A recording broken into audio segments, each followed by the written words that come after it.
ਧੰਨ ਵਾਹਿਗੁਰੂ ਸਾਹਿਬ ਜੀਓ।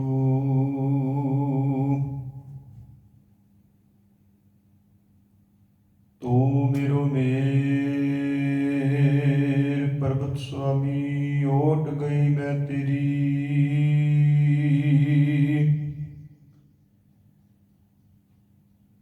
ਨਾ ਤੁਮ ਡੋਲੋ ਨਾ ਹਮ ਗਿਰਤੇ,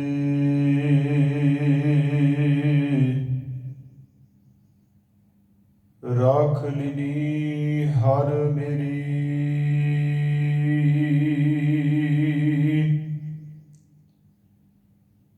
ਧੰਨ ਵਾਹਿਗੁਰੂ ਸਾਹਿਬ ਜੀਓ। ਛੰਦ ਜਸ ਗਾਵੋ ਵਡ ਭਾਗਿਓ,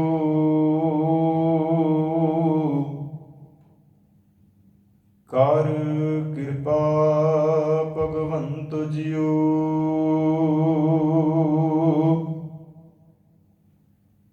ਰੁਤੀ ਮਹਾ ਮੂਰਤ ਘੜੀ,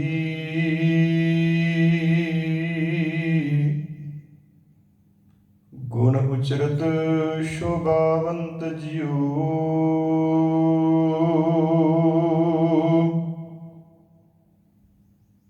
ਗੁਣ ਰੰਗ ਰਾਤੇ,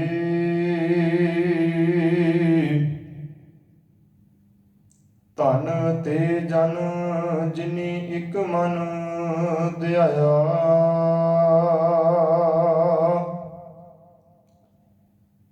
ਸਫਲ ਜਨਮ ਭਇਆ ਤਿਨ ਕਾ,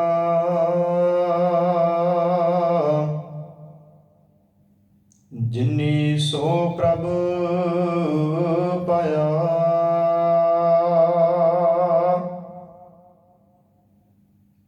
ਪੁੰਨ ਦਾਨ ਨਾ ਤੁਲ ਕਿਰਿਆ,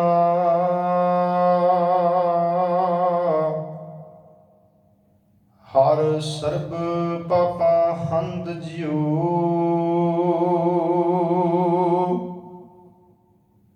ਬਿਨਵੰਤ ਨਾਨਕ ਸਿਮਰ ਜੀਵਾ,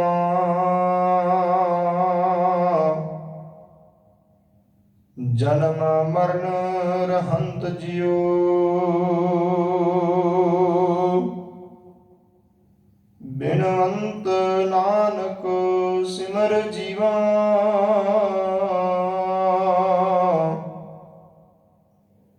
ਜਨਮ ਮਰਨ ਰਹੰਤ ਜਿਉ।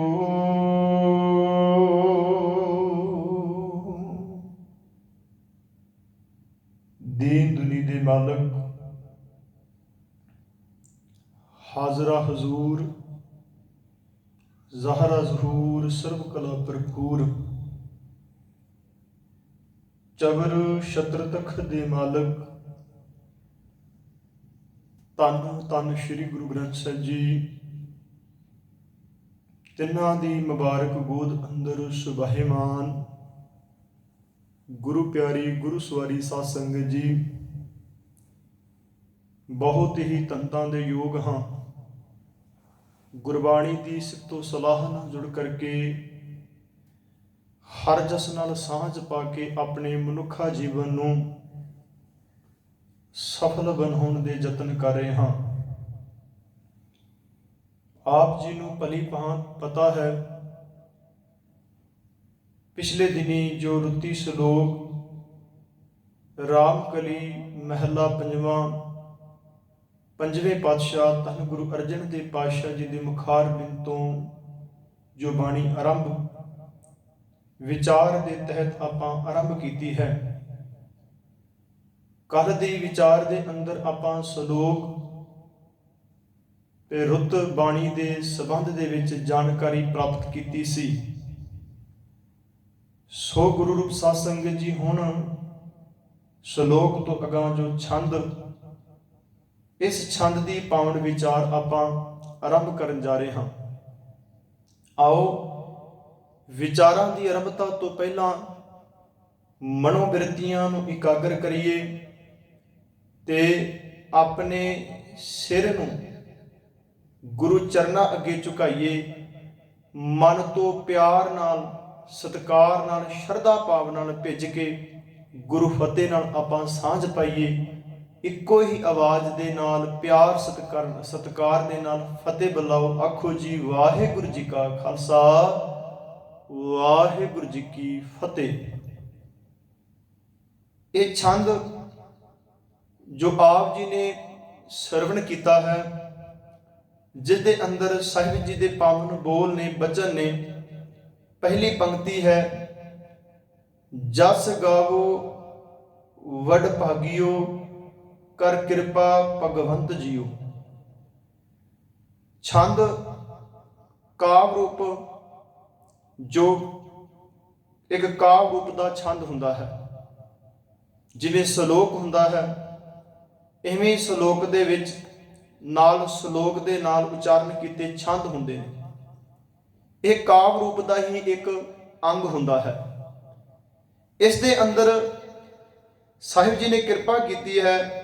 ਕਹਿੰਦੇ ਜਸ ਗਾਵੋ ਵਡ ਭਾਗਿਓ। ਕਿੰਦੇ ਜਸ ਗਾਣੇ ਨੇ? ਇੱਕ ਅਕਾਲ ਪੁਰਖ ਪਰਮਾਤਮਾ ਦੇ, ਪਰਮੇਸ਼ਰ ਦੇ। ਜਸ ਗਾਵੋ ਵਡ ਭਾਗਿਓ, ਉਹਦੇ ਜਸ ਗਾਉਣ ਵਾਲੇ ਕੌਣ ਹੁੰਦੇ ਨੇ? ਉਹ ਵਡਭਾਗੀ ਵਿਅਕਤੀ ਹੁੰਦੇ ਨੇ, ਵਡਭਾਗੀ ਮਨੁੱਖ ਹੁੰਦੇ ਨੇ। ਆਮ ਬੰਦੇ ਨਹੀਂ, ਵੱਡੇ ਭਾਗਾਂ ਵਾਲਾ ਹੀ ਗੁਣ ਗਾ ਸਕਦਾ ਹੈ। ਜਿਵੇਂ ਗੁਰੂ ਸਾਹਿਬ ਕਹਿੰਦੇ, ਬਿਨ ਭਾਗਾਂ ਸਤ ਸੰਗ ਨਾ ਲੱਭੈ, ਬਿਨ ਸੰਗਤ ਮੈਲ ਪ੍ਰੀਜਿਓ। ਵਡਭਾਗੀ ਹਰ ਸੰਗਤ ਪਾਵੈ। ਵੱਡੇ ਭਾਗਾਂ ਨਾਲ ਸੰਗਤ ਮਿਲਦੀ ਗੁਰੂ ਦੀ। ਇੱਥੇ ਕਹਿੰਦੇ ਜਸ ਗਾਵੋ ਵਡ ਭਾਗਿਓ, ਕਰ ਕਿਰਪਾ ਭਗਵੰਤ ਜੀਓ। ਪਰ ਜਿਹੜੇ ਜਸ ਗਾਉਂਦੇ ਨੇ ਤੇ ਪਿਆਰਿਓ ਯਾਦ ਰੱਖਣਾ, ਉਹ ਗੁਰੂ ਦੀ ਕਿਰਪਾ ਮੰਗਦੇ ਨੇ। ਇਹ ਜਸ ਸਦਾ ਹੀ ਬਣਿਆ ਰਹੇ। ਜਸ ਗਾਵੋ ਵਡ ਭਾਗਿਓ, ਵੱਡੇ ਭਾਗਾਂ ਵਾਲੇ ਮਨੁੱਖ ਪ੍ਰਮਾਤਮਾ ਦੇ ਜਸ ਗਾਉਂਦੇ ਨੇ। ਫਿਰ ਉਹ ਗਾਉਂਦੇ ਕਿਵੇਂ ਨੇ? ਹੁਣ ਜਸ ਪ੍ਰਮਾਤਮਾ ਦਾ ਕਿਵੇਂ ਗਾਉਣਾ ਹੈ? ਕਿ ਕੇਵਲ ਜ਼ੁਬਾਨ ਹੀ ਪ੍ਰਮਾਤਮਾ ਦਾ ਜਸ ਗਾਉਂਦੀ ਹੈ? ਇੱਕ ਸਵਾਲ ਖੜਾ ਹੋਵੇਗਾ ਕਿ ਜਸ ਗਾਣਾ ਕੱਲਾ ਗੁਰਦੁਆਰੇ ਆ ਕੇ ਹੈ, ਸਿਮਰਨ ਕਰਨਾ, ਜਸ ਗਾਉਣਾ ਕਿਵੇਂ ਦਾ ਹੈ? ਤੇ ਗੁਰੂ ਅਰਜਨ ਦੇਵ ਪਾਤਸ਼ਾਹ ਨੇ ਭਲੀ ਭਾਂਤ ਪਰਮਾਤਮਾ ਦੀ ਇਬਾਦਤ, ਗੁਣ ਗਾਉਣ ਦੇ ਬਾਰੇ ਦੱਸ ਦਿੱਤਾ ਕਿ ਕਿਵੇਂ ਦੇ ਜਸ ਗਾਉਣੇ ਨੇ, ਪਰਮਾਤਮਾ ਦੀ ਕਿਵੇਂ ਦੇ ਗੁਣ ਗਾਉਣੇ ਨੇ। ਅੰਤਰ ਗੁਰ ਆਰਾਧਨਾ, ਜੀਵਾ ਜਪ ਗੁਰ ਨਾਉ, ਨੇਤਰੀ ਸਤਿਗੁਰ ਪੇਖਣਾ, ਸਰਵਣੀ ਸੁਨਾ ਗੁਰ ਨਾਉ। ਅੰਤਰ, ਅੰਦਰ ਤੋਂ ਆਰਾਧਨਾ। ਜਸ ਗਾਵੋ ਵਡ ਭਾਗਿਓ, ਵੱਡੇ ਭਾਗਾਂ ਵਾਲੇ ਮਨੁੱਖ ਪਰਮਾਤਮਾ ਦੇ ਜਸ ਗਾਉਂਦੇ ਨੇ। ਫਿਰ ਉਹ ਕਿਰਪਾ ਮੰਗਦੇ ਪਏ। ਕਹਿੰਦੇ ਅੰਤਰ ਗੁਰ ਆਰਾਧਨਾ, ਅੰਦਰ ਤੋਂ ਭਿੱਜ ਕੇ ਪ੍ਰਮਾਤਮਾ ਦੇ ਜਸ ਗਾਏ ਜਾਂਦੇ ਨੇ। ਜਿਹੜੇ ਪ੍ਰਮਾਤਮਾ ਅੰਦਰ ਭਿੱਜ ਕੇ ਪਿਆਰ ਦੇ ਅੰਦਰ ਪ੍ਰਮਾਤਮਾ ਦੇ ਗੁਣ ਗਾਉਂਦੇ ਨੇ ਪਿਆਰਿਓ, ਫਿਰ ਕੀ ਕਹਿੰਦੇ ਨੇ? ਅੰਤਰ ਗੁਰ ਆਰਾਧਨਾ, ਜੀਵਾ ਜਪ ਗੁਰ ਨਾਉ। ਜ਼ੁਬਾਨ ਵੀ ਜਪਦੀ। ਫਿਰ ਜਦੋਂ ਅੰਦਰ ਤੋਂ ਇਬਾਦਤ ਚੱਲਦੀ ਹੈ ਨਾ ਜੀ, ਫਿਰ ਪਿਆਰਿਓ ਜ਼ੁਬਾਨ ਤੇ ਸਹਿਜੇ ਤੌਰ ਤੇ ਉਹ ਸ਼ਬਦ, ਉਹ ਬੋਲ ਨਿਕਲਦੇ ਨੇ। ਕਿਉਂਕਿ ਸਾਹਿਬ ਜੀ ਦੇ ਇਹੀ ਤਾਂ ਗੱਲ ਕਹੀ ਸੀ। ਗੁਰੂ ਸਾਹਿਬ ਨੇ ਕਿਹਾ, ਮਨ ਨੂੰ ਸੁੱਚਿਆ ਕਰ, ਮਨ ਨੂੰ ਪਵਿੱਤਰ ਕਰ। ਜਿੱਧਰ ਤੇਰਾ ਮਨ ਪਵਿੱਤਰ ਹੋ ਜਾਏਗਾ ਨਾ, ਯਾਦ ਰੱਖੀ ਪਿਆਰਿਆ, ਤੇਰੇ ਅੰਦਰੋਂ ਜਸ ਆਪਣੇ ਆਪ ਨਿਕਲਣਗੇ, ਗੁਣ ਨਿਕਲਣਗੇ। ਮੇਰੇ ਸਾਹਿਬ ਜੀ ਕਿਰਪਾ, ਸੋਚਿਆ ਸੋਚਣਾ ਹੋਵੇ, ਜੇ ਸੋਚੀ ਲਖਵਾਰ, ਬਾਹਰ ਦੀ ਜਿੰਨੀ ਮਰਜ਼ੀ ਸੋਚ ਰੱਖ ਲੈ, ਪਰ ਅੰਦਰ ਦੀ ਸੁਚਮਤਾ ਚਾਹੀਦੀ, ਤੇਰੇ ਮਨ ਦੀ ਸੁਚਮਤਾ ਚਾਹੀਦੀ। ਮਨ ਜਦੋਂ ਭਿੱਜ ਜਾਵੇਗਾ, ਜ਼ੁਬਾਨ ਤੋਂ ਆਪੇ ਗੁਣ ਨਿਕਲਣਗੇ। ਫਿਰ ਕਹਿੰਦੇ ਅੰਤਰ ਗੁਰ ਆਰਾਧਨਾ, ਜੀਵਾ ਜਪ ਗੁਰ ਨਾਉ, ਨੇਤਰੀ ਸਤਿਗੁਰ ਪੇਖਣਾ। ਅੱਖਾਂ ਨਾਲ ਮੈਂ ਗੁਰੂ ਨੂੰ ਵੇਖ ਰਿਹਾ। ਭਾਵ ਗੁਰੂ ਨੂੰ ਕੀ ਵੇਖਣਾ? ਬਾਹਰ ਵਿੱਚ, ਸੰਸਾਰ ਵਿੱਚ ਵਿਚਰਦਿਆਂ ਹੋਇਆਂ ਮੈਂ ਕੀ ਵੇਖਣਾ? ਇਹ ਜਸ ਨੇ। ਇਹ ਵੀ ਸੰਸਾਰ ਤੁਮ ਦੇਖਦੇ ਹਰ ਕਾ ਰੂਪ, ਹਰ ਰੂਪ ਨਦਰੀ ਆਇਆ। ਮੈਨੂੰ ਸੰਸਾਰ ਵਿੱਚ ਪਰਮੇਸ਼ਰ ਦਿਸ ਰਿਹਾ, ਰੱਬ ਦਿਸ ਰਿਹਾ, ਨਾ ਕੋ ਵੈਰੀ ਨਾ ਹੀ ਬਗਾਨਾ। ਇਹ ਉਹਦਾ ਜਸ ਹੈ। ਕਿਉਂਕਿ ਸਿੱਖ ਨੇ ਗੁਰਦੁਆਰਿਓਂ ਸਿਲੇਬਸ ਲੈ ਕੇ ਜਾਣਾ ਸੀ। ਸਿੱਖ ਨੇ ਗੁਰਦੁਆਰਿਓਂ ਇੱਥੋਂ ਪਾਠ ਪੜ੍ਹ ਕੇ ਜਾਣਾ ਸੀ। ਉਹਦੀ ਪ੍ਰੈਕਟਿਸ ਸਮਾਜ ਵਿੱਚ, ਸੰਸਾਰ ਵਿੱਚ ਕਰਨੀ ਸੀ। ਪਰ ਉਲਟ ਹੋਇਆ। ਮੈਂ ਮਾਫੀ ਚਾਹੁੰਦਾ ਵਾਂ, ਸਿੱਖ ਗੁਰਦੁਆਰੇ ਹੀ ਪੜ੍ਹਦਾ ਤੇ ਗੁਰਦੁਆਰੇ ਛੱਡ ਜਾਂਦਾ, ਨਾਲ ਕੁਝ ਨਹੀਂ ਲੈ ਕੇ ਜਾਂਦਾ। ਇੱਥੋਂ ਪੜ੍ਹ ਕੇ ਜਾਣਾ ਸੀ। ਸਿੱਖ ਨੇ ਇੱਥੋਂ ਸਿੱਖ ਕੇ ਜਾਣਾ ਦੀ ਉਸਦੀ ਪ੍ਰੈਕਟਿਸ ਆਪਣੇ ਘਰ ਵਿੱਚ ਕਰਨੀ ਸੀ, ਪਰਿਵਾਰ ਵਿੱਚ ਕਰਨੀ ਸੀ, ਸਮਾਜ ਵਿੱਚ ਕਰਨੀ ਸੀ। ਤੇ ਜਿੱਥੋਂ ਇਹ ਪਤਾ ਲੱਗਣਾ ਸੀ ਵਾਕਿਆ ਹੀ ਜਸ ਗਾ ਕੇ ਆਇਆ, ਜਿੱਥੇ ਪਤਾ ਲੱਗਣਾ ਸੀ ਵਾਕਿਆ ਹੀ ਪੜ੍ਹ ਕੇ ਆਇਆ। ਮਾਂ ਨੇ ਪੜ੍ਹਾਇਆ ਸੀ ਤੇ ਯਾਦ ਰੱਖਣਾ, ਦਾਦੀ ਦੇ ਪੜ੍ਹੇ ਹੋਏ ਛੋਟੇ ਸਾਹਿਬਜ਼ਾਦੇ ਵਜ਼ੀਰ ਖਾਨ ਦੀਆਂ ਅੱਖਾਂ ਵਿੱਚ ਅੱਖਾਂ ਪਾ ਕੇ ਗੱਲ ਕਰਦੇ ਨੇ, ਕਿਉਂਕਿ ਪੜ੍ਹਾਇਆ ਸੀ ਨਾ। ਉਹ ਪੜ੍ਹਾਈ ਕਿੱਥੇ ਕੰਮ ਆਈ? ਨੀਹਾਂ ਵਿੱਚ ਖਲੋ ਕੇ। ਤੇ ਪਿਆਰਿਓ, ਪਿਤਾ ਨੇ ਪੜ੍ਹਾਇਆ ਸੀ, ਦਾਦੀ ਨੇ ਪੜ੍ਹਾਇਆ ਸੀ, ਮਾਂ ਨੇ ਪੜ੍ਹਾਇਆ ਸੀ, ਦਾਦੇ ਨੇ ਪੜ੍ਹਾਇਆ ਸੀ। ਦੱਸਣਾ ਨਹੀਂ ਸੀ ਪਿਆ, ਆਵਾਜ਼ ਨਹੀਂ ਸੀ ਮਾਰਨੀ ਪਈ ਬਾਬਾ ਅਜੀਤ ਸਿੰਘ ਨੂੰ ਕਿ ਬੇਟਾ ਤੁਸੀਂ ਵੀ ਚਮਕੌਰ ਦੀ ਗੜੀ ਵਿੱਚ ਜਾਓ। ਆਪ ਖੁਦ ਤਿਆਰ ਹੁੰਦੇ ਨੇ, ਜਿਨ੍ਹਾਂ ਨੇ ਪੜ੍ਹਿਆ ਸੀ, ਜਿਨ੍ਹਾਂ ਨੇ ਜਾਣ ਲਿਆ, ਜਿਨ੍ਹਾਂ ਨੇ ਪ੍ਰੈਕਟਿਸ ਕੀਤੀ ਸੀ। ਉਹਨਾਂ ਨੇ ਅੱਜ ਸਾਹਮਣੇ ਦੁਨੀਆ ਦੇ ਅੰਦਰ ਵਿਖਾ ਦਿੱਤਾ ਕਿ ਪੜ੍ਹਨ ਵਾਲਾ, ਵਿਚਾਰਨ ਵਾਲਾ ਕਿੱਦਾਂ ਦਾ ਜੀਵਨ ਜੀਂਦਾ ਹੈ। ਉਹਨੂੰ ਦੱਸਣ ਦੀ ਲੋੜ ਨਹੀਂ ਪੈਂਦੀ, ਕਿਉਂਕਿ ਪਿਤਾ ਨੇ ਪੜ੍ਹਾਇਆ ਸੀ, ਘਰ ਵਿੱਚੋਂ ਪੜ੍ਹੇ ਸਨ। ਯਾਦ ਰੱਖਣਾ, ਗੁਰੂ ਸਾਨੂੰ ਰੋਜ਼ ਪੜ੍ਹਾਉਂਦਾ ਹੈ। ਪਰ ਪਿਆਰਿਓ, ਅਸੀਂ ਪੜ੍ਹਦੇ ਤੇ ਜ਼ਰੂਰ ਹਾਂ, ਪਰ ਭੁੱਲ ਜਾਂਦੇ ਹਾਂ, ਤਿਆਗ ਦਿੰਦੇ ਹਾਂ। ਉਹਦੀ ਪ੍ਰੈਕਟਿਸ ਬਾਅਦ ਕਰਨੀ ਸੀ, ਜਿੱਥੋਂ ਇਹ ਪਤਾ ਲੱਗਣਾ ਸੀ ਇਹ ਗੁਰੂ ਨਾਨਕ ਦਾ ਪਾਠ ਪੜ੍ਹ ਕੇ ਕਿੱਦਾਂ ਦਾ ਹੁੰਦਾ ਹੈ। ਸਹੀ ਕਿਹਾ? ਕਿਰਪਾ ਕੀਤੀ ਨੇਤਰੀ ਸਤਿਗੁਰ ਪੇਖਣਾ, ਸਰਵਣੀ ਸੁਨਣਾ ਗੁਰ ਨਾਉ। ਤੇ ਕੰਨਾਂ ਨਾਲ ਕੀ ਸੁਣਨਾ ਸੀ? ਇਹ ਜਸ ਹੈ। ਹੁਣ ਮੇਰੇ ਜਸ ਸੁਣਗੇ, ਕਿਉਂਕਿ ਇਹ ਸਰਵਨੋ ਮੇਰਿਓ ਸੱਚ ਹੈ ਸੁਣੈ ਨੂੰ ਪਠਾਏ, ਸੱਚ ਹੈ ਸੁਣੈ ਨੂੰ ਪਠਾਏ, ਸਰੀਰ ਲਾਏ ਸੁਣੋ ਸਤ ਬਾਣੀ। ਇਹ ਕੰਨ ਹੁਣ ਵਿਕਾਰ ਨਹੀਂ, ਵਿਕਾਰਾਂ ਵਾਲੀਆਂ ਮਾੜੀਆਂ ਵਿਚਾਰਾਂ ਕੰਨਾਂ 'ਚ ਨਹੀਂ ਪੈਣਗੀਆਂ। ਇਹ ਗੰਦੇ ਗੀਤ ਨਹੀਂ ਸੁਣਨਗੀਆਂ। ਇਹ ਸਰਵਣ ਮੇਰੇ ਗੰਦੇ ਗੀਤ ਨਹੀਂ ਸੁਣਨਗੇ, ਮਾੜੀਆਂ ਵਿਚਾਰਾਂ ਨਹੀਂ ਸੁਣਨਗੇ, ਕਿਉਂਕਿ ਅੱਖਾਂ ਦੇ ਰਾਹੀਂ ਤੇ ਕੰਨਾਂ ਦੇ ਰਾਹੀਂ ਜੋ ਵੇਖਦਾ ਹੈ, ਜੋ ਸੁਣਦਾ ਹੈ, ਉਹ ਅੰਦਰ ਅਸਰ ਹੁੰਦਾ ਹੈ, ਉਹ ਮਨ ਤੇ ਪ੍ਰਭਾਵ ਪੈਂਦਾ ਹੈ। ਕਹਿੰਦੇ ਮੇਰਾ ਜਸ ਗਾਣਾ ਇਹ ਆ, ਮੈਂ ਅੱਖਾਂ ਤੋਂ ਵੇਖ ਵੀ ਚੰਗਾ ਰਿਹਾ ਵਾਂ ਤੇ ਕੰਨਾਂ ਤੋਂ ਸੁਣ ਵੀ ਉੱਤਮ ਬੋਲ ਰਿਹਾ ਵਾਂ। ਜੀਵਾ ਜਪ ਗੁਰ ਨਾਉ, ਨੇਤਰੀ ਸਤਿਗੁਰ ਪੇਖਣਾ, ਸਰਵਣੀ ਸੁਨਣਾ ਗੁਰ ਨਾਉ। ਆ ਹੈ ਸਿੱਖ ਦਾ ਜਸ ਗਾਉਣਾ। ਕੱਲਾ ਗੁਰਦੁਆਰੇ ਆ ਕੇ ਕੀਰਤਨ ਸੁਣ ਲੱਗ ਲੈਣਾ, ਮਾਫੀ ਚਾਹਨਾ ਵਾ, ਗੁਰਦੁਆਰੇ ਪਾਠ ਕਰ ਲੈਣਾ, ਇਹ ਜਸ ਨਹੀਂ। ਇੱਥੋਂ ਪੜ੍ਹ ਕੇ ਜਸ ਦੀ ਪ੍ਰੈਕਟਿਸ, ਗੁਣਾਂ ਦੀ ਪ੍ਰੈਕਟਿਸ ਆਪਣੇ ਘਰ ਵਿੱਚ ਕਰਦਾ, ਉਹਨਾਂ ਗੁਣਾਂ ਨੂੰ ਆਪਣੇ ਜੀਵਨ ਵਿੱਚ ਵਸਾਉਂਦਾ। ਇਹੀ ਪ੍ਰਮਾਤਮਾ ਦੇ ਗੁਣ ਸਨ, ਇਹੀ ਪ੍ਰਮਾਤਮਾ ਦੀ ਵਡਿਆਈ ਸੀ। ਮੇਰੇ ਸਾਹਿਬ ਜੀ ਕਹਿੰਦੇ ਨੇ, ਤੇ ਕੀ ਮੰਗ ਸਿੱਖ ਗੁਰੂ ਕੋਲ ਆ ਕੇ? ਕਹਿੰਦੇ ਕਰ ਕਿਰਪਾ ਭਗਵੰਤ ਜੀਓ। ਇਹ ਕਿਰਪਾ ਮੰਗ ਰਿਹਾ, ਇਹ ਰਹਿਮਤ ਮੰਗ ਰਿਹਾ। ਇਹ ਸਿਫਤੋ ਸਲਾਹ ਕਦੀ ਵਿਸਰੇ ਨਾ, ਰਹਿਮਤ ਕਰਿਓ ਸਾਂ ਮਤ ਦੀਜੈ। ਮੇਰੇ ਮਾਲਕ ਐਸੀ ਮਤ ਦੀਜੈ, ਐਸੀ ਮਤ ਦੀਜੈ ਮੇਰੇ ਠਾकुर, ਸਦਾ ਸਦਾ ਤੁਧ ਦੀਜੈ। ਕਿਰਪਾ ਕੀਜੈ ਸਾ ਮਤ ਦੀਜੈ, ਆਠ ਪਹਿਰ ਤੁਧ ਧਿਆਈ। ਕਿਰਪਾ ਮੰਗ ਰਿਹਾ, ਪਰ ਕਿਵੇਂ ਦੀ? ਕਿਰਪਾ ਕੀਜੈ ਸਾ ਮਤ ਦੀਜੈ। ਆਹ ਮਤ ਨਹੀਂ ਜਿਹੜੀ ਮੇਰੇ ਕੋਲ ਹੈ, ਇਹ ਹੁਣ ਤਿਆਗ ਦੇਣੀ ਹੈ, ਇਹ ਛੱਡ ਦੇਣੀ ਹੈ। ਮੈਨੂੰ ਗੁਰੂ ਦੀ ਵਿਵੇਕਤਾ ਵਾਲੀ ਉੱਤਮ ਮਤ ਚਾਹੀਦੀ ਹੈ। ਸਾ ਮਤ ਦੀਜੈ ਆਠ ਪਹਿਰ ਤੁਧ ਧਿਆਈ। ਇੱਥੇ ਸਾਹਿਬ ਜੀ ਕਹਿੰਦੇ ਨੇ, ਕੀ ਮੰਗ ਗੁਰੂ ਕੋਲੋਂ? ਕਰ ਕਿਰਪਾ ਭਗਵੰਤ ਜੀਓ। ਮੇਰੇ ਮਾਲਕ ਇਹ ਭਗਵੰਤ ਹੈ ਪਰਮਾਤਮਾ, ਇਹ ਕਿਰਪਾ ਕਰੀ, ਇਹ ਇਬਾਦਤ ਮੈਨੂੰ ਹਮੇਸ਼ਾ ਬਖਸ਼ਦਾ ਰਹੇ। ਅੱਗੇ ਕਹਿੰਦੇ ਨੇ ਮੇਰੇ ਸਾਹਿਬ ਜੀ, ਰੁੱਦੀ ਮਹਾ ਮੂਰਤ ਘੜੀ, ਗੁਣ ਉਚਰਤ ਸ਼ੋਭਾਵੰਤ ਜੀਓ। ਰੁੱਤੀ, ਜਿਸ ਪਾਵਨ ਬਾਣੀ ਦੀ ਆਪਾਂ ਵਿਚਾਰ ਆਰੰਭ ਕੀਤੀ ਹੈ, ਉੱਤੇ ਸਿਰਲੇਖ ਆਪਾਂ ਪੜ੍ਹਿਆ ਸੀ, ਰੁੱਤੀ ਸ਼ਲੋਕ। ਇੱਥੇ ਕਹਿੰਦੇ ਰੁੱਤੀ ਮਾਹ, ਰੁੱਤ, ਮਾਹ ਦਾ ਅਰਥ ਹੁੰਦਾ ਮਹੀਨਾ। ਮੂਰਤ, ਜਿਹੜੇ ਵੀ ਮੂਰਤ ਕੱਢੇ ਜਾਂਦੇ ਸਨ, ਚੰਗੇ ਮੰਦੇ ਦਿਨ ਵੇਖੇ ਜਾਂਦੇ ਸਨ, ਉਹ ਮੂਰਤ ਕੱਢ ਕੇ ਮਨੁੱਖ ਕੰਮ ਕਰਦਾ ਸੀ। ਘੜੀ, ਸਮਾਂ।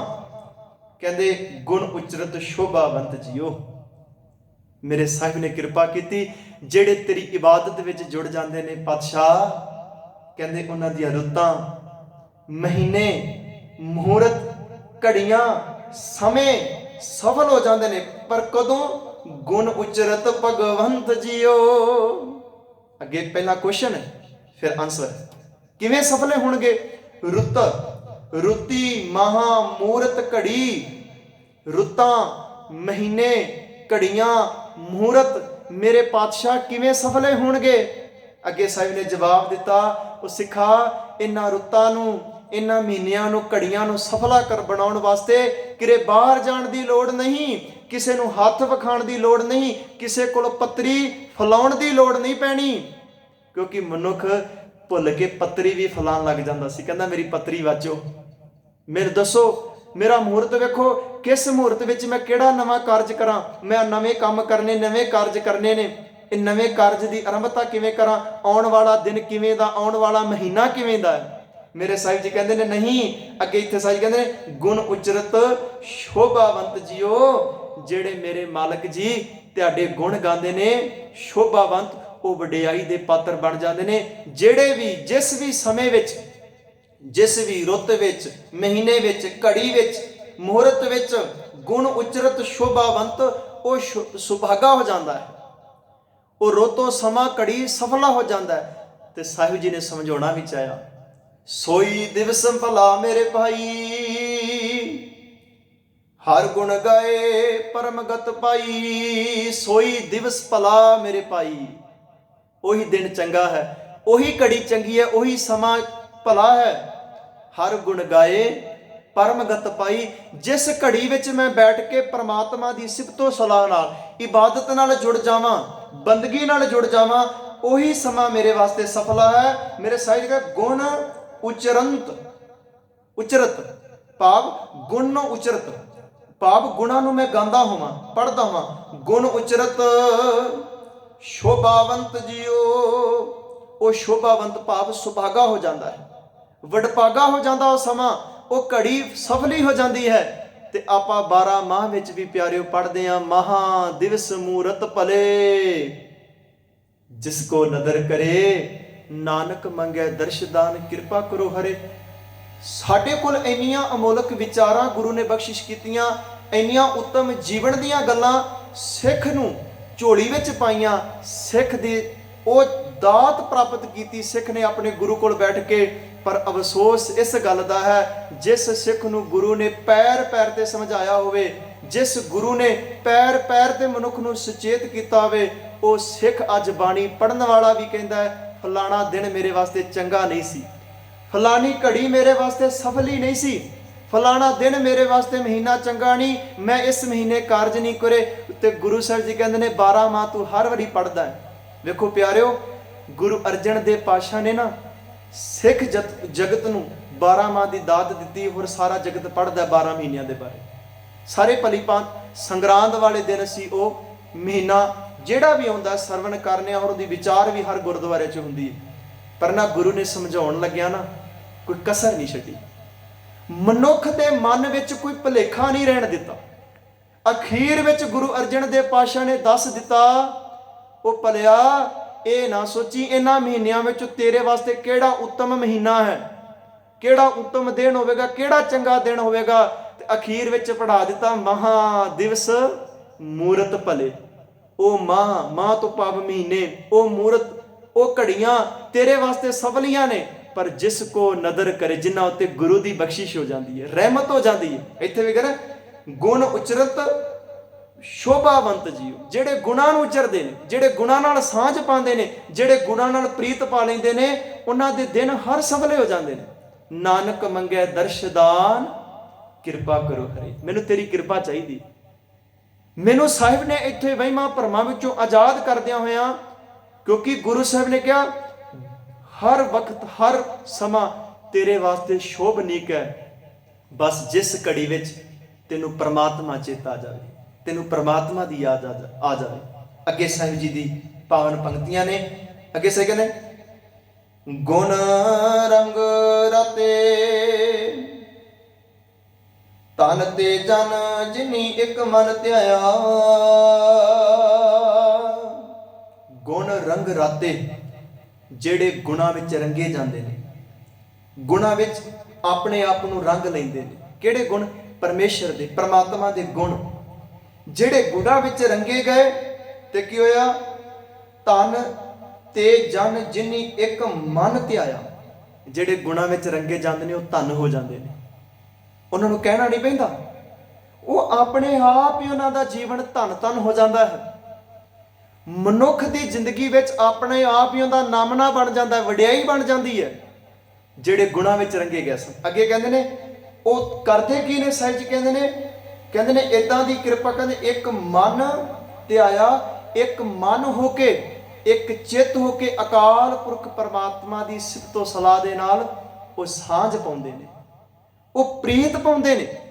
ਹੁਣ ਇੱਥੇ ਪਿਆਰਿਓ ਤਿੰਨ ਚੀਜ਼ਾਂ ਨੇ, ਇੱਥੇ ਤਿੰਨ ਚੀਜ਼ਾਂ ਆਈਆਂ ਨੇ। ਇੱਕ ਤੇ ਆਏ ਨੇ ਗੁਣ, ਦੂਜੀ ਆਇਆ ਧਨ, ਤੇ ਤੀਜਾ ਆਇਆ ਹੈ ਮਨ।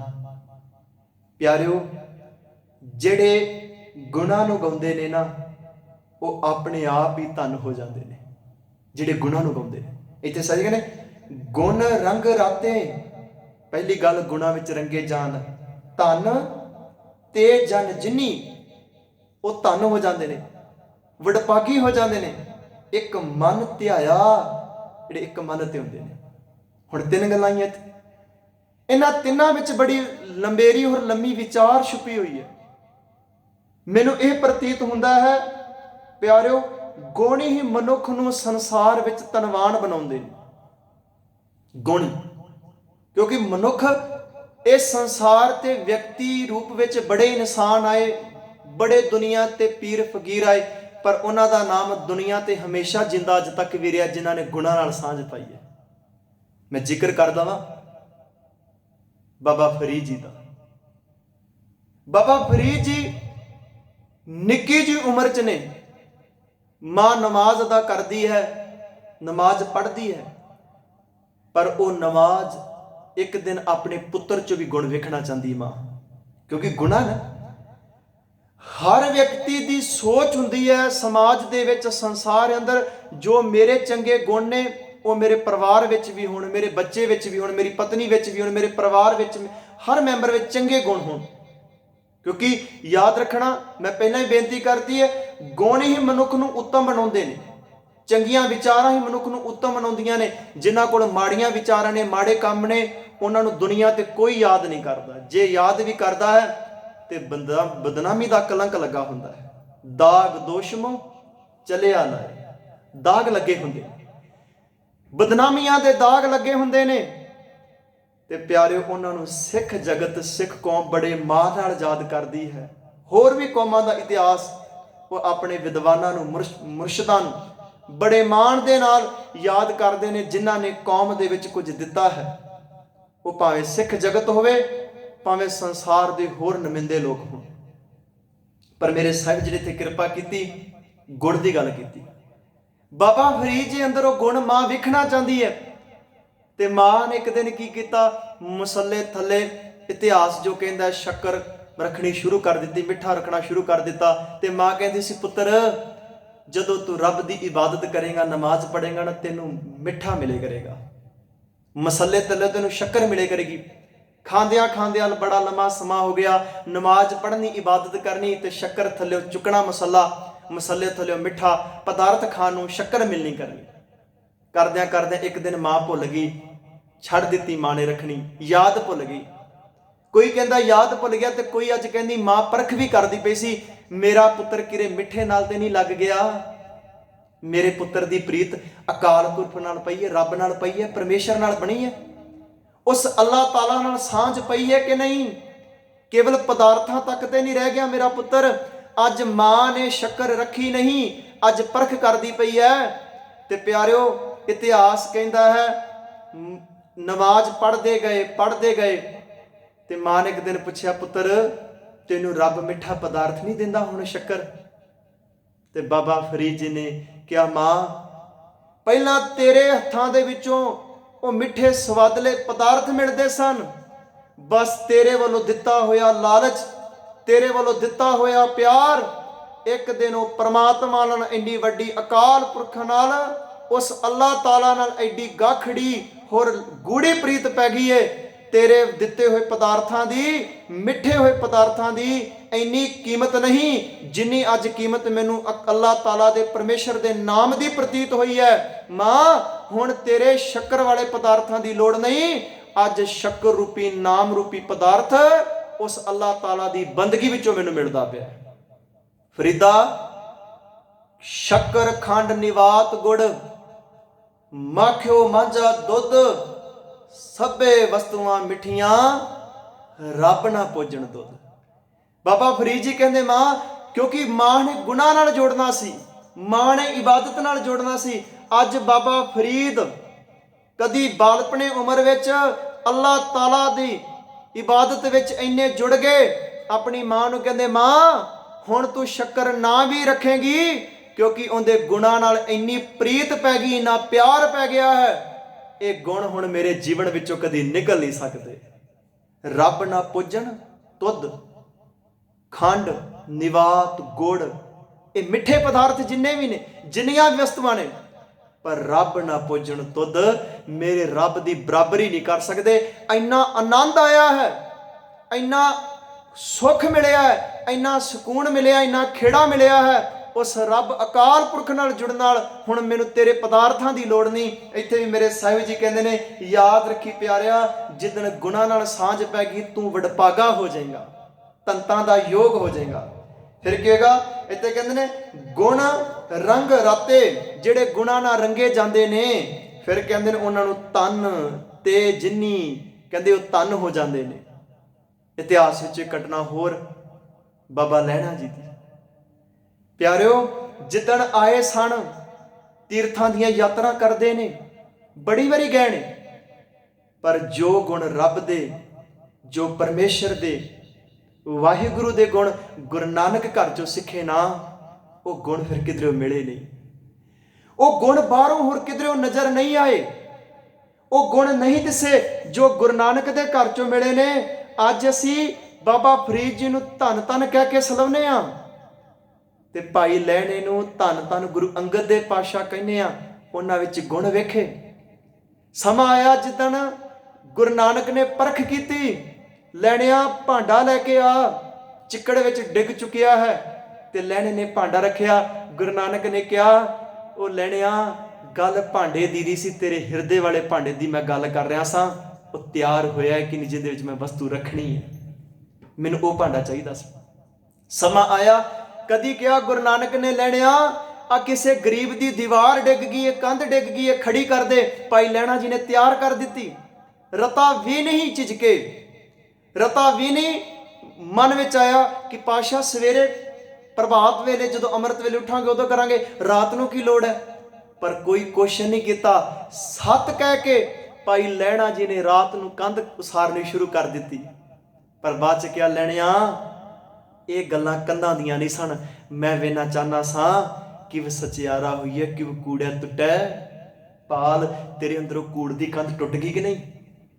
ਤੇਰੇ ਅੰਦਰੋਂ ਹੰਕਾਰ ਵਾਲੀ ਕੰਧ ਵੇਖਣਾ ਚਾਹਣਾ ਟੁੱਟ ਗਈ ਹੈ, ਜਿੱਦੇ ਵਿੱਚੋਂ ਮੈਨੂੰ ਲੈਣੇ ਤੋਂ ਬਾਅਦ ਅੰਗਦ ਦੇ ਦਰਸ਼ਨ ਹੋ ਜਾਣ। ਮੈਂ ਅੰਗਦ ਵੇਖਣਾ ਚਾਹਨਾ, ਕੱਲਾ ਲੈਣਾ ਨਹੀਂ। ਜਿੱਦਣ ਧਰਮਸ਼ਾਲਾ ਚੋਂ ਚੂਈ ਮਰੀ ਬਾਹਰ ਕੱਢੀ, ਉਹ ਲੈਣਿਆ ਚੂਈ ਕੱਢਣ ਦੀ ਗੱਲ ਨਹੀਂ ਸੀ, ਮੈਂ ਵੇਖਣਾ ਚਾਹਨਾ ਸਾਂ ਅੰਦਰੋਂ ਵਿਕਾਰਾਂ ਦੀ ਬੋ ਬਾਹਰ ਕੱਢ ਦਿੱਤੀ ਹੈ ਕਿ ਨਹੀਂ, ਅਜੇ ਵੀ ਬੈਠੀ ਹੈ ਵਿਕਾਰਾਂ ਦੀ ਬੋ, ਕਿਉਂਕਿ ਮੈਂ ਤੇਰੇ ਜੀਵਨ ਵਿੱਚ ਗੁਣਾਂ ਦੀ ਖੁਸ਼ਬੂ ਭਰਨਾ ਚਾਹਨਾ, ਤੈਨੂੰ ਧਨ ਵੇਖਣਾ ਚਾਹਨਾ। ਇੱਥੇ ਸਾਹਿਬ ਜੀ ਕਹਿੰਦੇ ਨੇ, ਕੀ ਹੋਇਆ? ਜਿੰਨੀ ਮਨ ਤੇ ਆਇਆ, ਮਨ ਤੋਂ ਜਿਨ੍ਹਾਂ ਤੇ ਆਇਆ, ਆਈ ਪੰਥੀ ਸਗਲ ਜਮਾਤੀ, ਮਨ ਜੀਤੈ ਜਗ ਜੀਤ। ਜਿਨ੍ਹਾਂ ਨੇ ਆਪਣੇ ਆਪ ਨੂੰ ਜਿੱਤ ਲਿਆ, ਉਹਨਾਂ ਨੇ ਗੁਰੂ ਨਾਨਕ ਨੂੰ ਵੀ ਜਿੱਤ ਲਿਆ। ਫਿਰ ਗੁਰੂ ਨਾਨਕ ਦਾ ਘਰ ਲੈਣੇ ਦੇ ਘਰ ਵਿੱਚ ਬਣ ਗਿਆ, ਹਿਰਦੇ ਵਿੱਚ ਬਣ ਗਿਆ। ਫਿਰ ਅੱਗੇ ਕਹਿੰਦੇ ਨੇ, ਸਫਲ ਜਨਮ ਪਿਆ ਤਿਨ ਕਾ, ਜਿਨੀ ਸੋ ਪ੍ਰਭ ਪਾਇਆ। ਉਹਨਾਂ ਦਾ ਜਨਮ ਸਫਲਾ ਹੋ ਗਿਆ, ਵਡਭਾਗਾ ਹੋ ਗਿਆ। ਇਹੀ ਪਾਵਨ ਵਿਚਾਰ ਦੇ ਨਾਲ ਅਗਲੀ ਪੰਕਤੀ ਜੁੜੀ ਹੋਈ ਹੈ। ਨਾਲ ਹੀ ਵਿਚਾਰ ਗੁਰੂ ਅਰਜਨ ਦੇਵ ਪਾਤਸ਼ਾਹ ਜੀ ਸਮਝਾ ਰਹੇ ਨੇ, ਸਫਲ ਜਨਮ, ਸਫਲ ਤੋਂ ਭਾਵ ਕਾਮਯਾਬ ਹੋ ਗਏ, ਕਾਮਯਾਬੀ ਉਹਨਾਂ ਨੇ ਪਾਲੀ, ਅਧੂਰੇ ਨਹੀਂ ਰਹੇ, ਇੱਕ ਦਿਨ ਮੰਜ਼ਲ ਤੇ ਪਹੁੰਚ ਗਏ। ਜਿਹਨੂੰ ਲੋਕ ਅਮਰੂ ਨਿਥਾਵਾਂ ਕਹਿੰਦੇ ਸਨ, ਉਹ ਕਹਿੰਦੇ ਮੈਂ ਨਿਥਾਵਾਂ ਨਹੀਂ, ਮੈਂ ਆਪਣੇ ਗੁਰੂ ਵਾਲਾ ਬਣ ਗਿਆ। ਧੰਨ ਧੰਨ ਗੁਰੂ ਅਮਰਦਾਸ ਬਣ ਕੇ, ਭੱਲੇ ਅਮਰਦਾਸ ਗੁਣ ਤੇਰੇ, ਤੇਰੀ ਉਪਮਾ ਤੋਹੇ ਬਣਿਆ। ਮੇਰੇ ਸਾਹਿਬ ਕਿਰਪਾ ਕਰ ਰਹੇ ਨੇ। ਯਾਦ ਰੱਖਣਾ, ਸਫਲ, ਸਫਲ ਤੋਂ ਭਾਵ ਇੱਥੇ ਅਰਥ ਹੈ ਕਾਮਯਾਬ। ਉਹ ਜੀਵਨ ਕਾਮਯਾਬ ਹੋ ਗਏ, ਉਹ ਜੀਵਨ ਇੱਕ ਦਿਨ ਮੰਜ਼ਲਾਂ ਤੇ ਪਹੁੰਚ ਗਏ, ਟਿਕਾਣੇ ਤੇ ਪਹੁੰਚ ਗਏ। ਜਿਨ੍ਹਾਂ ਦੇ ਅੰਦਰ ਗੁਣ ਆ ਗਏ, ਤੇ ਗੁਣ ਆਉਣ ਦੇ ਨਾਲ ਵਡਭਾਗੀ ਬਣ ਗਏ, ਤੇ ਵਡਭਾਗੀ ਬਣਨ ਵਾਲੇ ਮਨ ਤੋਂ ਇਬਾਦਤ ਕਰਦੇ ਨੇ, ਮਨ ਤੋਂ ਜੁੜਦੇ ਨੇ ਪਰਮੇਸ਼ਰ ਦੇ ਨਾਲ। ਸਫਲ ਜਨਮ ਪਾਇਆ ਤਿਨਕਾ, ਜਿਨੀ ਸੋ ਪ੍ਰਭ ਪਾਇਆ ਉਹਨਾਂ ਨੇ ਪ੍ਰਮਾਤਮਾ ਪਾ ਲਿਆ। ਅੱਗੇ ਕਹਿੰਦੇ ਨੇ ਪੁੰਨ ਦਾਨ ਨਾ ਤੁਲ ਕਿਰਿਆ, ਹਰ ਸਰਬ ਪਾਪ ਹੰਤ ਜਿਉ। ਜਿੰਨੇ ਵੀ ਮੈਂ ਪੁੰਨ ਦਾਨ ਕਰਨਾ, ਧਰਮ ਦੇ ਮਿਥਿਆ ਹੋਏ ਜਿੰਨੇ ਵੀ ਮਿਥੇ ਹੋਏ ਕਰਮ ਜਿੰਨੇ ਵੀ ਕਰਦਾ ਹੈ ਮਨੁੱਖ, ਪੁੰਨ ਕਰਦਾ, ਦਾਨ ਕਰਦਾ, ਜਿੰਨੇ ਵੀ ਕਰਦਾ, ਨਾ ਤੁਲ ਕਿਰਿਆ, ਕਹਿੰਦੇ ਮੇਰੇ ਬਰਾਬਰ ਨਹੀਂ, ਮੇਰੇ ਪਰਮਾਤਮਾ ਦੇ ਪਰਮੇਸ਼ਰ ਦੇ ਨਾਮ ਦੇ ਬਰਾਬਰ ਨਹੀਂ ਹੋ ਸਕਦੇ ਚੀਜ਼ਾਂ, ਉਹਦੇ ਤੁਲ ਨਹੀਂ ਹੋ ਸਕਦੀਆਂ। ਜਿੰਨੇ ਵੀ ਮੈਂ ਕਰ ਰਿਹਾ, ਜਿੰਨੇ ਵੀ ਧਰਮ ਦੇ ਮਿੱਥੇ ਹੋਏ ਮੈਂ ਕਰਮ ਕਰ ਰਿਹਾ, ਜਿੰਨੇ ਵੀ ਕਾਰਜ ਕਰ ਰਿਹਾ, ਪੁੰਨ ਦਾਨ ਨਾ ਤੁਲ ਕਿਰਿਆ, ਜਿੰਨੇ ਵੀ ਕਿਰਿਆ ਨੇ, ਜਿੰਨੇ ਵੀ ਕਰਮ ਕਰ ਰਿਹਾ, ਹਰ ਸਰਬ ਪਾਪ ਹੰਤ ਜਿਉ, ਕਹਿੰਦੇ ਮੇਰੇ ਪਰਮੇਸ਼ਰ ਦੇ ਪਰਮਾਤਮਾ ਦੇ ਨਾਮ ਦੇ ਬਰਾਬਰ ਨਹੀਂ, ਕਿਉਂਕਿ ਉਹ ਪਰਮਾਤਮਾ ਅਕਾਲ ਪੁਰਖ ਮੇਰੇ ਪਾਪਾਂ ਨੂੰ ਹਰਨ ਵਾਲਾ ਹੈ, ਖਤਮ ਕਰਨ ਵਾਲਾ ਹੈ ਤੇ ਮੇਰੇ ਜੀਵਨ ਨੂੰ ਮੁਕਤ ਕਰਨ ਵਾਲਾ ਹੈ। ਅਸਮੇਧ ਜਗ ਕੀਜੈ, ਸੋਨਾ ਗਰਭ ਦਾਨ ਦੀਜੈ, ਰਾਮ ਨਾਮ ਸਰ ਤਉ ਨਾ ਬੂਝੈ। ਜਿੰਨੇ ਮਰਜ਼ੀ ਦਾਨ ਕਰ ਲੈ, ਪੁੰਨ ਦਾਨ ਨਾ ਤੁਲ ਕਿਰਿਆ, ਇਹ ਜਿੰਨੇ ਵੀ ਪੁੰਨ ਦਾਨ ਨੇ ਨਾ ਤੁਲ ਕਿਰਿਆ, ਮੇਰੇ ਤੁਲ ਮੇਰੇ ਪਰਮੇਸ਼ਰ ਦੇ ਨਾਮ ਦੇ ਬਰਾਬਰ ਨਹੀਂ ਖੜੇ ਹੋ ਸਕਦੇ, ਇਹ ਉਸ ਦੀ ਥਾਂ ਨਹੀਂ ਲੈ ਸਕਦੇ, ਉਹ ਸਭ ਤੋਂ ਵੱਡਾ ਹੈ, ਉੱਤਮ ਹੈ। ਪਰ ਮੇਰੇ ਸਾਹਿਬ ਜੀ ਕਹਿੰਦੇ ਨੇ ਛੋੜ ਛੋੜ ਰੇ ਪਖੰਡੀ ਮਨ, ਕਪਟ ਨਾ ਕੀਜੈ, ਹਰ ਕਾ ਨਾਮ ਨਿਤ ਨਿਤੈ ਲੀਜੈ। ਗੰਗਾ ਜੋ ਗੋਦਾਵਰ ਜਾਈਏ, ਕੁੰਭ ਜਿਉ ਕਦਾਰ ਨਹੀਂ ਹੈ, ਗੋਮਤੀ ਸਹਿਜ ਗਊ ਦਾਨ ਕੀਜੈ, ਕੋਟ ਜਿਉ ਤੀਰਥ ਕਰੈ, ਤਨ ਜਿਉ ਹਵਾਲੇ ਕਰੈ, ਰਾਮ ਨਾਮ ਸਰ ਤੋ ਨਾ ਪੂਜੈ। ਜਿੰਨੇ ਵੀ ਮਰਜ਼ੀ ਧਰਮ ਦੇ ਮਿਥਿਆ ਹੋਏ ਜਿੰਨੇ ਮਰਜ਼ੀ ਕਰਮ ਕਰ ਲੈ, ਪਰ ਪਰਮੇਸ਼ਰ ਦੀ ਇਬਾਦਤ ਦੇ ਤੁਲ ਬਰਾਬਰ ਨਹੀਂ ਖੜੇ ਹੋ ਸਕਦੇ। ਮੇਰੇ ਸਾਹਿਬ ਜੀ ਕਿਰਪਾ ਕਰ ਰਹੇ ਨੇ, ਕਹਿੰਦੇ ਨੇ ਸਰਬ ਪਾਪ ਹੰਤ ਜਿਓ, ਕਿਰਪਾ ਕਰਿਓ ਮੇਰੇ ਮਾਲਕ, ਇਹਨਾਂ ਪਾਪਾਂ ਨੂੰ ਵਿਕਾਰਾਂ ਨੂੰ ਲਾ ਦਿਓ ਮੇਰੇ ਜੀਵਨ ਵਿੱਚੋਂ। ਬਿਨਵੰਤ ਨਾਨਕ ਸਿਮਰ ਜੀਵਾ, ਜਨਮ ਮਰਨ ਰਹੰਤ ਜਿਓ। ਇਸ ਸ਼ਲੋਕ ਦੀ ਅਖੀਰਲੀ ਪਾਵਨ ਪੰਕਤੀ ਜੋ ਅਖੀਰਲੀ ਪੜ੍ਹਨੇ ਆ, ਬਿਨਵੰਤ ਨਾਨਕ, ਧੰਨ ਗੁਰੂ ਨਾਨਕ ਦੇਵ ਪਾਤਸ਼ਾਹ ਜੀ ਬੇਨਤੀ ਕਰਦੇ ਨੇ, ਹੇ ਪਰਮੇਸ਼ਰ, ਹੇ ਅਕਾਲ ਪੁਰਖ ਵਾਹਿਗੁਰੂ ਜੀਓ, ਸਿਮਰ ਜੀਵਾ, ਤੈਨੂੰ ਸਿਮਰ ਕੇ ਜਿਨਾਵਾ। ਜਿਹਨੂੰ ਅਸੀਂ ਭੁੱਲ ਰਹੇ ਆ ਨਾ, ਗੁਰੂ ਨਾਨਕ ਕਹਿੰਦਾ ਮੇਰਾ ਜੀਵਨ ਹੀ, ਮੇਰੇ ਪਾਤਸ਼ਾਹ ਕਹਿੰਦੇ ਨੇ, ਮੇਰੇ ਬਾਣੀ ਗੁਰੂ ਕਹਿੰਦੇ ਨੇ, ਮੇਰੇ ਮੋਢੀ ਗੁਰੂ ਪਾਤਸ਼ਾਹ ਜੀ ਕਹਿੰਦੇ ਨੇ ਮੈਂ ਪਰਮੇਸ਼ਰ ਨੂੰ, ਪਰਮਾਤਮਾ ਨੂੰ ਸਿਮਰ ਕੇ ਜੀਣਾ।